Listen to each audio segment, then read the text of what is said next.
السلام عليكم، كي دايرين؟ بخير؟ لاباس عليكم؟ اموركم هانيه؟ الحمد لله. مرحبا بكم في مطبخ شيماء الغربويه. اليوم ان شاء الله غادي نوجد معكم هاد الديسير اولا تحليه كيجي زوين وصحي ومشبع في نفس الوقت. انتم كيف ما كتشوفوا، بسم الله على بركه الله. ندوزو لطريقه التحضير ديالو. بسم الله على بركه الله. عندي هنا واحد نصف لتر ديال الحليب، واحد 3 العواشق حتى 4، السكر كيبقى على حسب الذوق، وواحد فلون بنكهه الكراميل، وانت كديري النكهه اللي باغا انت ديال 30 ريال ديال نصف لتر. غادا نديرو فوق البوطه. بسم الله.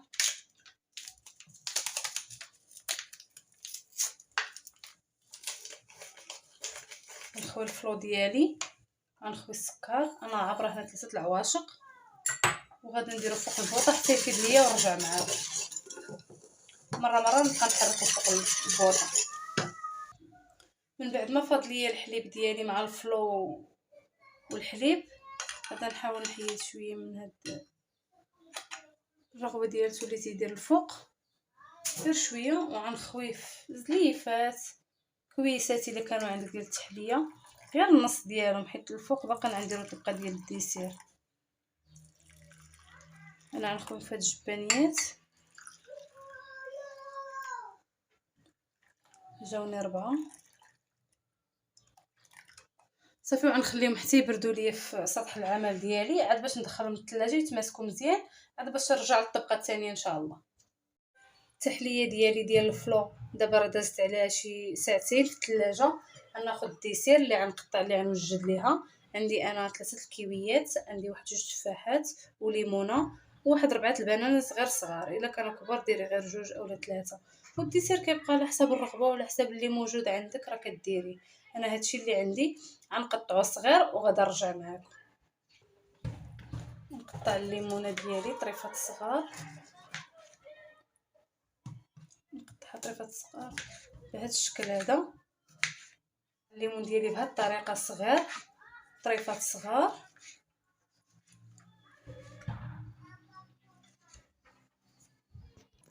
نقطع التفاح ديالي حتى هو بنفس الطريقه. الا كان عندك الفريز كيجي زوين مع اللون الاحمر، كيجي عاطي منظر حتى هو زوين. نقطع التفاح ديالي رقيق حتى هو، غادي نخويه حدا الليمون. نقطع الكيوي حتى هو بنفس الطريقه.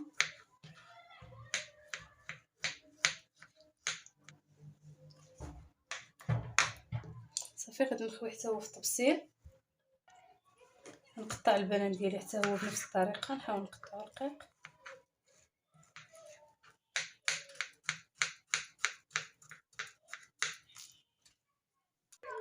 بالنسبه للبنان ها هو حتى هو قطعته. بالنسبه للبنان والتفاح حتى يكحلوا دغيا، غادا نعصر عليهم واحد نصف ديال الحامضه باش ما يكحلوش ليا. بسم الله.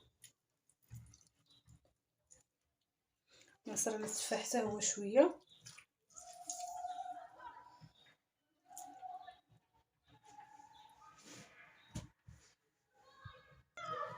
صافي، وغادا نخلط هادشي كامل في واحد الاناء عندي. نحاول نضرب التفاح والبنان هما الاولين باش ندير عليهم داك الحامض يتلبس بهم كاملين باش ما يكحلوش لينا، حيت نتوما عارفين التفاح والبنان تيكحلوا دغيا، كيتبدل لهم اللون. ولا كان الفريز حتى هو كيجي بالتحليه كيجي زوين. صافي دابا غادا نخوي هادشي كامل، الليمون والكيوي ديالي، نحط كلشي. نحاول نخلط هادشي مزيان.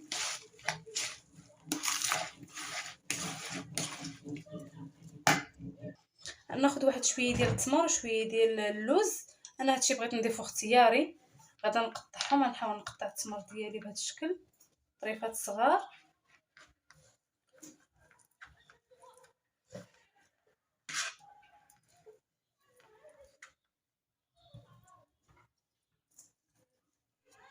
قطعت هاد شويه التمر اللي عندي وهاد شويه اللوز، قسمته على جوج، وهنا شويه الزبيب.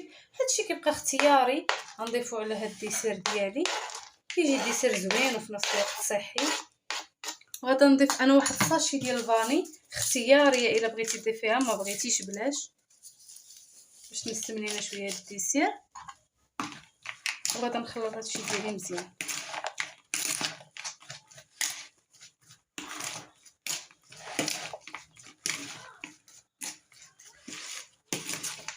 والتزيير راه كيبقى على حساب الرغبه وعلى حساب داكشي اللي عندك.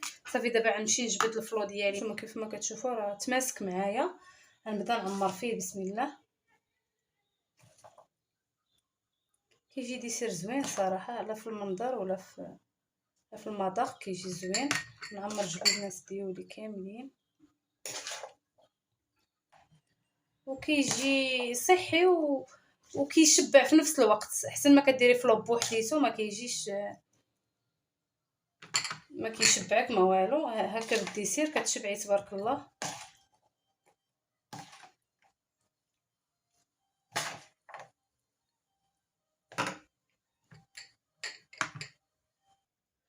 من بعد ما كملت التحليه ديالي كامله، انتما كتشوفوا كيفاش جا الديسير ديالنا. جا زوين، كيجي زوين وكيجي مشبع وكيجي صحي. ولا كان عندك كراميل هكا ولا شوكولا، صوص شوكولا، زيني به من الفوق. انا بغيت نكتفي بهم بحال هكا. وبالصحه والراحه، ونتلاقاو في فيديو قادم ان شاء الله. وما تنساوش تدعموا القناه ديالنا.